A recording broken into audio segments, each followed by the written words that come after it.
할렐루야! 거룩한 습관 하루 한 절에서 천절까지. 말씀은 기적을, 말씀은 선한 일을 행할 능력을 갖춥니다. 오늘은 시편 23편 4절로 6절을 그림을 보며 암송할 텐데 먼저 말씀을 다 같이 읽어보겠습니다.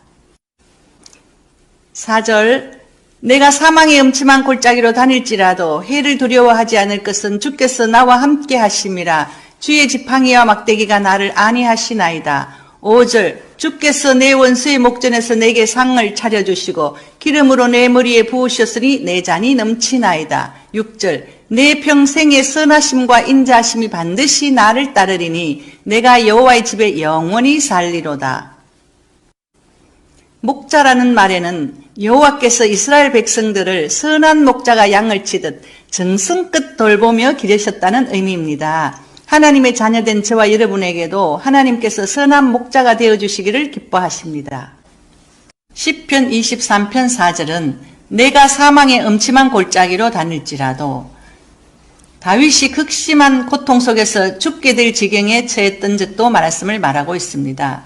이는 성도의 삶이 여호와 하나님의 보호와 공급으로 충족감을 누리기도 하지만 때론 그친 광야와 험한 골짜기, 대적들의 공격에도 맞서야 했기 때문입니다. 하나님께서는 극심한 고통 가운데서도 용기를 잃지 않고 하나님을 더욱 소리 높여 찬양할 수 있도록 돕습니다. 4절, 주의 지팡이와 막대기가 나를 안위하시나이다.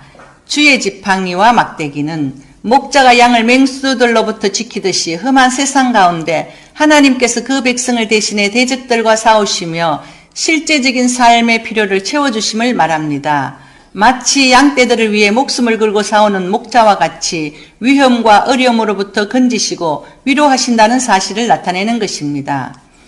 5절은 주께서 내 원수의 목전에서 내게 상을 베푸시고, 다윗이 아직 승리를 거둔 상태가 아닐 때 다윗은 대적들로 인해 패배하거나 멸망하지 않고 목자이신 하나님의 도우심으로 반드시 승리할 것을 확신했습니다. 이러한 다윗은 승리를 미리 축하하듯 원수들 앞에 상을 베푸셨다고 노래했습니다.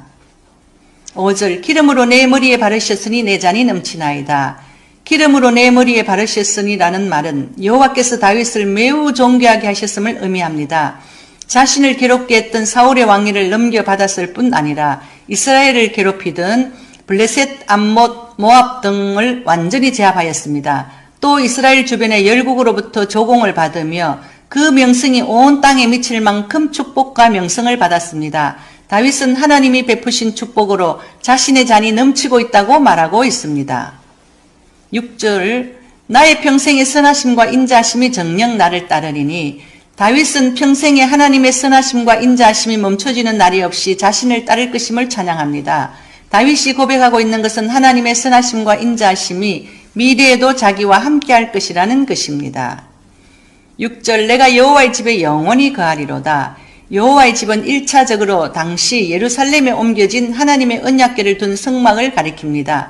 공간적인 제한을 받는 삶의 영역에 하나님과 더 깊은 관계를 가지겠다는 고백입니다. 집은 이스라엘에 있어서 공동체를 나타내며 여호와의 집에 거하겠다는 것은 거룩한 공동체로 하나님을 섬기는 삶을 살겠다는 고백입니다. 목자라는 말에는 여호와께서 이스라엘 백성들을 선한 목자가 양을 치듯 저와 여러분에게도 하나님께서 선한 목자가 되어주시기를 기뻐하십니다. 선한 목자이신 하나님께 절대적으로 따르고 순종하기를 소망하며 기도합니다. 시편 23편 4절로 6절을 암송하는 저와 여러분은 목자 되신 하나님께 기쁘게 순종하기를 결단하며 암송해 보겠습니다. 그럼 그림을 보면서 그림의 포인트를 먼저 설명하겠습니다. 4절, 자녀가 사망의 엄침한 골짜기로 다닐 때, 내가 사망의 엄침한 골짜기로 다닐지라도, 해에 대한 두려움을 손으로 막고 해를 두려워하지 않을 것은 주께서 두 손으로 잡고 계십니다. 주께서 나와 함께 하심이라. 데오스 하나님 지팡이와 막대기를 들고 있는 나를 안위하시나이다. 주의 지팡이와 막대기가 나를 안위하시나이다. 주께서 원수 앞에서 자녀에게 풍성한 상을 차려주고 있습니다. 주께서 내 원수의 목전에서 내게 상을 차려주시고 내 머리에 기름을 부으시는 손 자니의 손에 들린 잔 내 잔이 넘치나이다. 기름으로 내 머리에 부으셨으니 내 잔이 넘치나이다. 내 평생의 선하심과 인자하심이 반드시 나를 따르리니 내가 여호와의 집에 영원히 살리로다. 세 번은 글씨와 그림을 보고 암송하다가 네 번째는 그림을 연상하며 글씨 없이 암송해 봅니다. 4절 내가 사망의 음침한 골짜기로 다닐지라도 해를 두려워하지 않을 것은 내가 사망의 음침한 골짜기로 다닐지라도 해를 두려워하지 않을 것은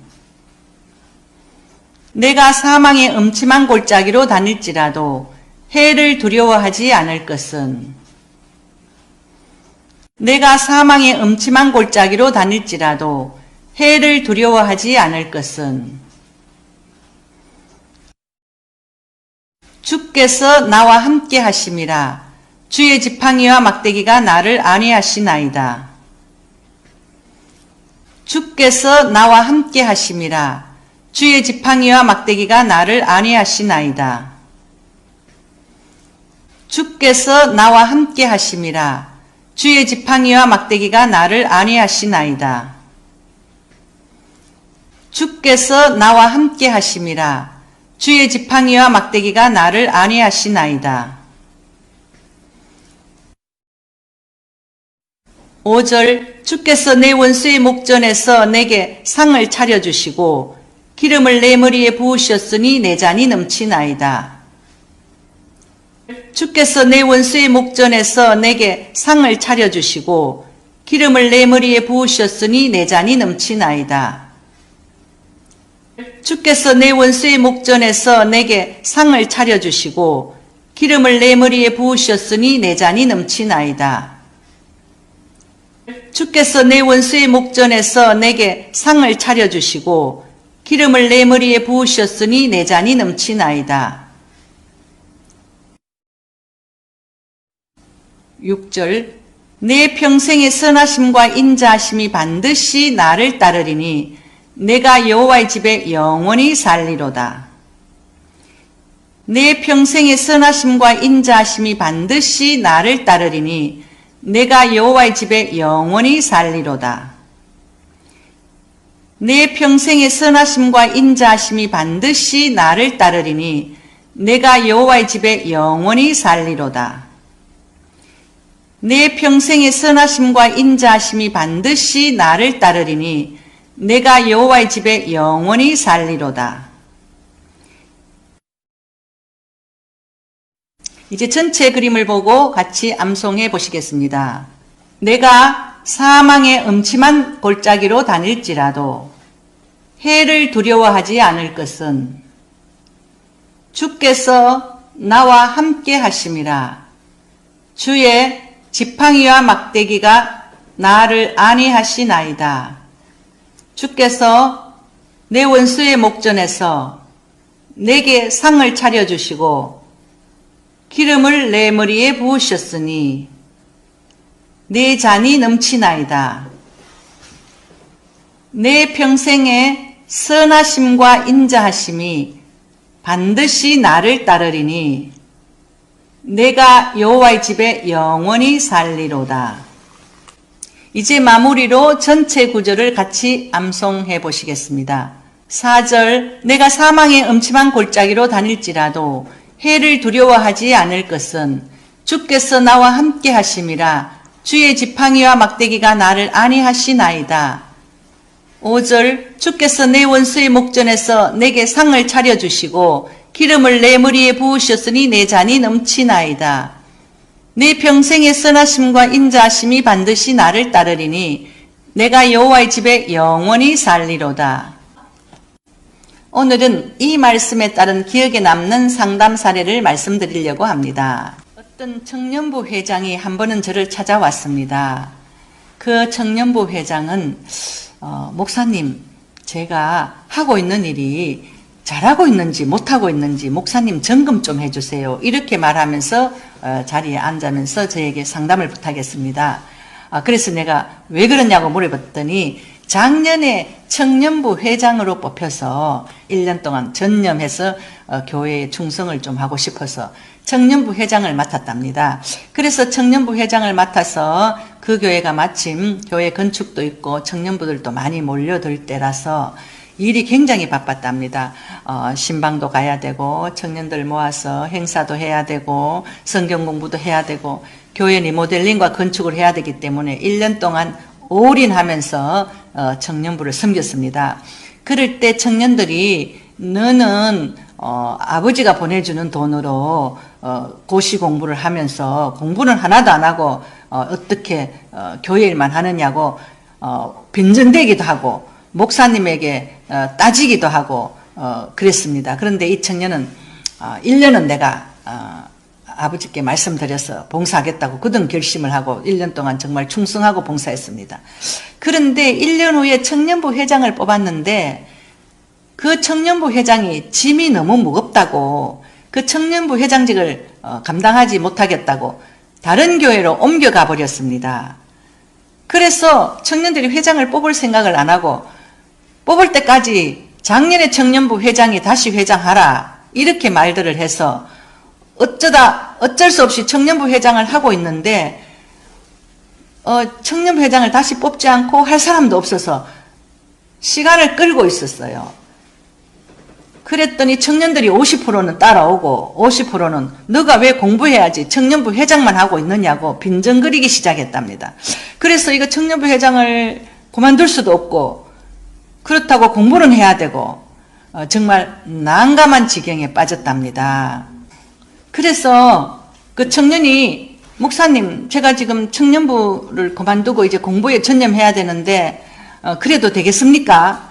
저는 항상 하나님의 뜻이 궁금합니다. 이렇게 하면서 상담을 요청하고 찾아왔어요. 그래서 제가 그 청년부 회장을 기도해주고 상담하는 중에 하나님께서 그 청년부 회장에게 너의 발에 세상 법으로 고치기 어려운 병을 내가 치료해 주었다.